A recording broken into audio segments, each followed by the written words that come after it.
Chapter 21, Ben Weatherstaff.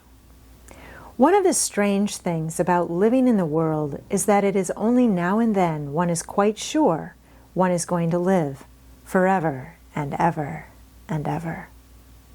One knows it sometimes when one gets up at the tender, solemn dawn time and goes out and stands alone and throws one's head far back and looks up and watches the pale sky slowly changing and flushing and marvelous unknown things happening until the east almost makes one cry out and one's heart stands still at the strange, unchanging majesty of the rising of the sun, which has been happening every morning for thousands and thousands and thousands of years. One knows it then for a moment or so, and one knows it sometimes when one stands by oneself in a wood at sunset, and the mysterious deep gold stillness slanting through and under the branches seems to be saying slowly again and again something one cannot quite hear, however much one tries. Then sometimes the immense quiet of the dark blue at night with millions of stars waiting and watching makes one sure, and sometimes the sound of far-off music makes it true, and sometimes a look in someone's eyes. And it was like that with Colin when he first saw and heard and felt the springtime inside the 4 high walls of a hidden garden.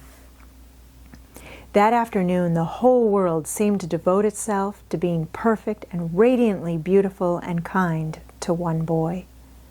Perhaps out of pure heavenly goodness, the spring came and crowded everything it possibly could into that one place.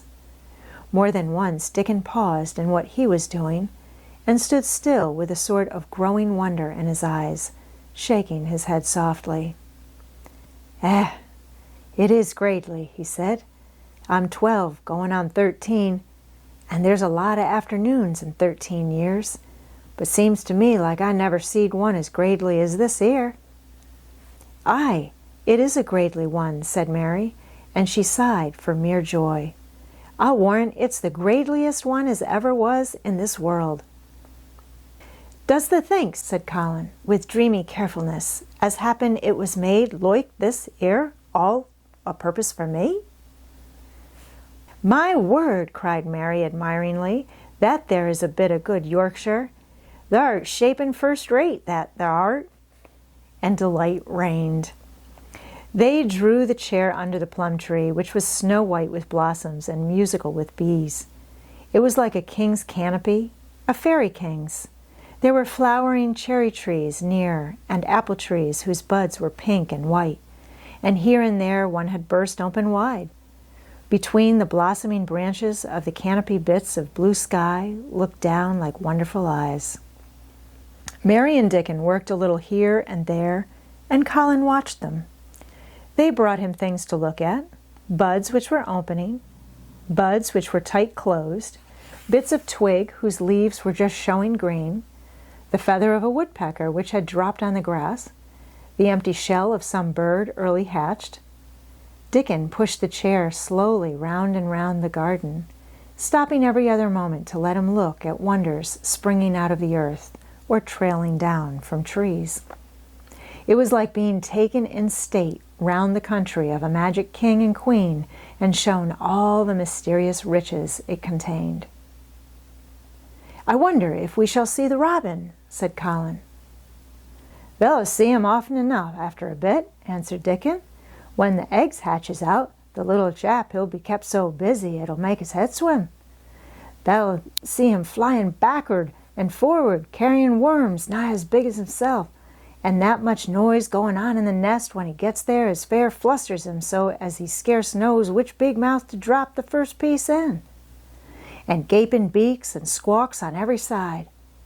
Mother says as when she sees the work a robin has to keep them gaping beaks filled, she feels like she was a lady with nothing to do. She says she's seen the little chaps when it seemed like the sweat must be dropping off 'em, though folk can't see it."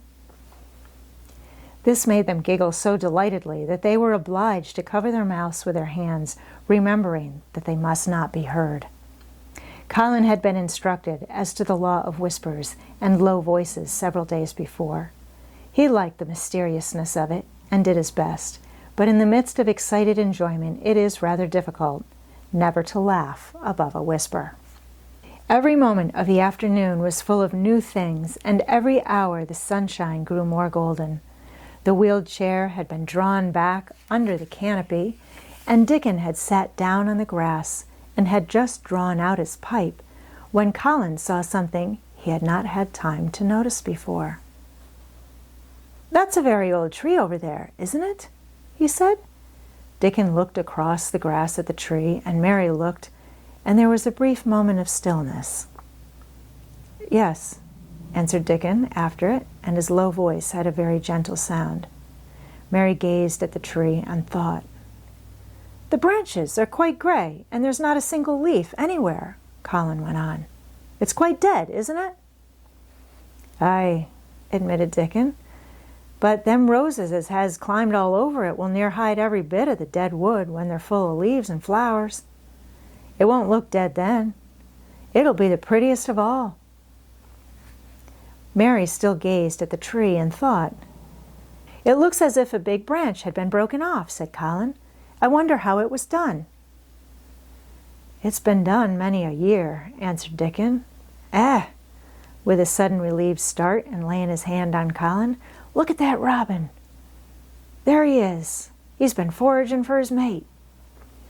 Colin was almost too late, but he just caught sight of him, the flash of red-breasted bird with something in his beak. He darted through the greenness and into the close-grown corner and out of sight. Colin leaned back on his cushion again, laughing a little. "He's taking her tea to her. Perhaps it's 5 o'clock. I think I'd like some tea myself." And so they were safe. "It was magic which sent the robin," said Mary secretly to Dickon afterwards. "I know it was magic." For both she and Dickon had been afraid Colin might ask something about the tree whose branch had broken off 10 years ago, and they had talked it over together, and Dickon had stood and rubbed his head in a troubled way. "We mun look as if it wasn't no different from the other trees," he had said. "We couldn't never tell him how it broke, poor lad. If he says anything about it, we mun try to look cheerful." "Aye, that we mun," had answered Mary. But she had not felt as if she looked cheerful when she gazed at the tree. She wondered and wondered in those few moments if there was any reality in that other thing Dickon had said. He had gone on rubbing his rust-red hair in a puzzled way, but a nice, comforted look had begun to grow in his blue eyes. "Mrs. Craven was a very lovely young lady," he had gone on, rather hesitantly. "And Mother, she thinks maybe she's about Misselthwaite many a time looking after Master Colin, same as all mothers do when they're took out of the world. They have to come back, thee sees. Happen she's been in the garden, and happen it was her set us to work and told us to bring him here." Mary had thought he meant something about magic. She was a great believer in magic. Secretly, she quite believed that Dickon worked magic. Of course, good magic, on everything near him, and that was why people liked him so much, and wild creatures knew he was their friend. She wondered indeed if it were not possible that his gift had brought the robin just at the right moment when Colin asked that dangerous question. She felt that his magic was working all the afternoon and making Colin look an entirely different boy. It did not seem possible that he could be the crazy creature who had screamed and beaten and bitten his pillow. Even his ivory whiteness seemed to change. The faint glow of color which had shone on his face and neck and hands when he first got inside the garden really never quite died away. He looked as if he were made of flesh instead of ivory or wax. They saw the robin carry food to his mate 2 or 3 times, and it was so suggestive of afternoon tea that Colin felt they must have some. "Go and make one of the men servants bring some in a basket to the rhododendron walk," he said, "and then you and Dickon can bring it here." It was an agreeable idea, easily carried out, and when the white cloth was spread upon the grass with hot tea and buttered toast and crumpets, A delightfully hungry meal was eaten, and several birds on domestic errands paused to inquire what was going on and were led into investigating crumbs with great activity. Nut and Shell whisked up trees with pieces of cake, and Soot took the entire half of a buttered crumpet into a corner and pecked at and examined and turned it over and made hoarse remarks about it until he decided to swallow it all joyfully in one gulp. The afternoon was dragging toward its mellow hour. The sun was deepening the gold of its lances, the bees were going home, and the birds were flying past less often. Dickon and Mary were sitting on the grass, the tea basket was repacked, ready to be taken back to the house, and Colin was lying against his cushions with his heavy locks pushed back from his forehead and his face looking quite a natural color. "I don't want this afternoon to go," he said, "but I shall come back tomorrow, and the day after, and the day after, and the day after." "You'll get plenty of fresh air, won't you?" said Mary. "I'm going to get nothing else," he answered. "I've seen the spring now, and I'm going to see the summer. I'm going to see everything grow here. I'm going to grow here myself." "That the will," said Dickon. "Us'll have thee walking about here and digging same as other folk afore long." Colin flushed tremendously. "Walk?" he said. "Dig? Shall I?" Dickon's glance at him was delicately cautious. Neither he nor Mary had ever asked if anything was the matter with his legs. "For sure thou will," he said stoutly. "Thou's got legs of thine own, same as other folks." Mary was rather frightened until she heard Colin's answer. "Nothing really ails them," he said, "but they are so thin and weak. They shake so that I'm afraid to try to stand on them." Both Mary and Dickon drew a relieved breath. "When they stops being afraid, they'll stand on 'em," Dickon said with renewed cheer, "and they'll stop being afraid in a bit." "I shall?" said Colin, and he lay still as if he were wondering about things. They were really very quiet for a little while. The sun was dropping lower. It was that hour when everything stills itself, and they really had had a busy and exciting afternoon. Colin looked as if he were resting luxuriously. Even the creatures had ceased moving about and had drawn together and were resting near them. Soot had perched on a low branch and drawn up one leg and dropped the gray film drowsily over his eyes. Mary privately thought he looked as if he might snore in a minute. In the midst of this stillness, it was rather startling when Colin half lifted his head and exclaimed in a loud, suddenly alarmed whisper, "Who is that man?" Dickon and Mary scrambled to their feet. "Man?" they both cried in low, quick voices. Colin pointed to the high wall. "Look," he whispered excitedly. "Just look." Mary and Dickon wheeled about and looked. There was Ben Weatherstaff's indignant face glaring at them over the wall from the top of a ladder. He actually shook his fist at Mary. "If I wasn't a Dutch elder and that was a wench of mine," he cried, "I'd give thee a hiding." He mounted another step threateningly, as if it were his energetic intention to jump down and deal with her.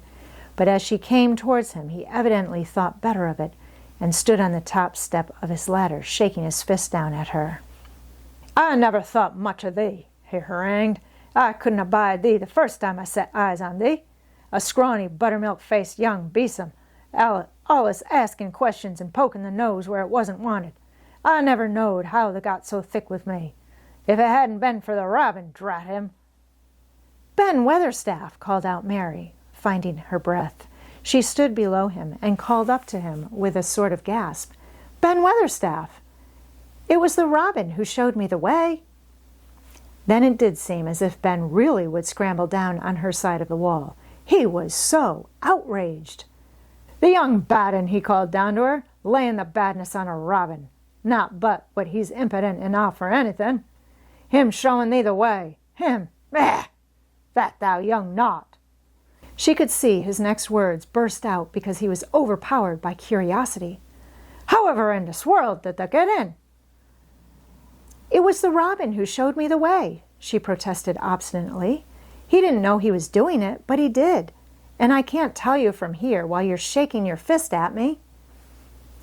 He stopped shaking his fist very suddenly at that very moment, and his jaw actually dropped as he stared over her head at something he saw coming over the grass towards him. At the first sound of his torrent of words, Colin had been so surprised that he had only sat up and listened as if he were spellbound. But in the midst of it, he had recovered himself and beckoned imperiously to Dickon. "Wheel me over there," he commanded. "Wheel me quite close and stop right in front of him." And this, if you please, this is what Ben Weatherstaff beheld, and which made his jaw drop. A wheeled chair with luxurious cushions and robes, which came towards him looking rather like some sort of state coach, because a young Rajah leaned back in it with royal command in his great black-rimmed eyes, and a thin white hand extended haughtily towards him. And it stopped right under Ben Weatherstaff's nose. It was really no wonder his mouth dropped open. "Do you know who I am?" demanded the Rajah. How Ben Weatherstaff stared. His red old eyes fixed themselves on what was before him as if he were seeing a ghost. He gazed and gulped a lump down his throat and did not say a word. "Do you know who I am?" demanded Colin still more imperiously. "Answer!" Ben Weatherstaff put his gnarled hand up and passed it over his eyes and over his forehead, and then he did answer in a queer, shaky voice. "Who thou art?" he said. "Aye, that I do, with a mother's eyes staring at me out of the face. Lord knows how thou come here, but there's the poor cripple." Colin forgot that he had ever had a back. His face flushed scarlet, and he sat bolt upright. "I'm not a cripple," he cried out furiously. "I'm not." "He's not," cried Mary, almost shouting up the wall in her fierce indignation. "He's not got a lump as big as a pin. I looked, and there was none there, not one." Ben Weatherstaff passed his hand over his forehead again and gazed as if he could never gaze enough. His hand shook, and his mouth shook, and his voice shook. He was an ignorant old man and a tactless old man, and he could only remember the things he had heard. The hasn't got a crooked back?" he said hoarsely. "No," shouted Colin. The hasn't gotten crooked legs?" quavered Ben more hoarsely. It was too much. The strength which Colin usually threw into his tantrums rushed through him now in a new way. Never yet had he been accused of crooked legs, even in whispers. And the perfectly simple belief in their existence, which was revealed by Ben Weatherstaff's voice, was more than Rajah flesh and blood could endure. His anger and insulted pride made him forget everything but this one moment, and filled him with power he had never known before, and almost unnatural strength. "Come here," he shouted to Dickon, and he actually began to tear the coverings off his lower limbs and disentangle himself. Come here, this minute." Dickon was by his side in a second. Mary caught her breath in a short gasp and felt herself turn pale. "He can do it, he can do it, he can do it, he can," she gabbled over to herself under her breath as fast as she could. There was a brief, fierce scramble. The rugs were tossed onto the ground. Dickon held Colin's arm. The thin legs were out. The thin feet were on the grass. Colin was standing upright, as straight as an arrow, and looking strangely tall. His head thrown back and his strange eyes flashing lightning.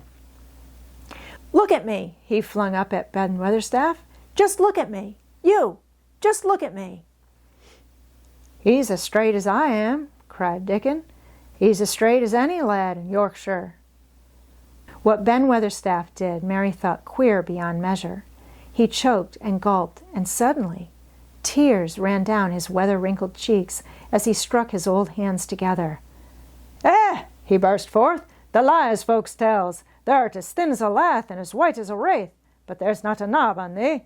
Thou'll to make 'em on yet. God bless thee." Dickon held Colin's arm strongly, but the boy had not begun to falter. He stood straighter and looked Ben Weatherstaff in the face.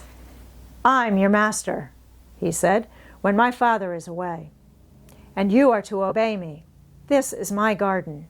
Don't dare to say a word about it. You get down from that ladder and go out to the long walk, and Miss Mary will meet you and bring you here. I want to talk to you. We did not want you, but now you will have to be in the secret. Be quick." Ben Weatherstaff's crabbed old face was still wet with that one queer rush of tears. It seemed as if he could not take his eyes from thin, straight Colin, standing on his feet with his head thrown back. Lad," he almost whispered. My lad." And then, remembering himself, he suddenly touched his hat, gardener fashion, and said, "Yes, sir. Yes, sir," and obediently disappeared as he descended the ladder.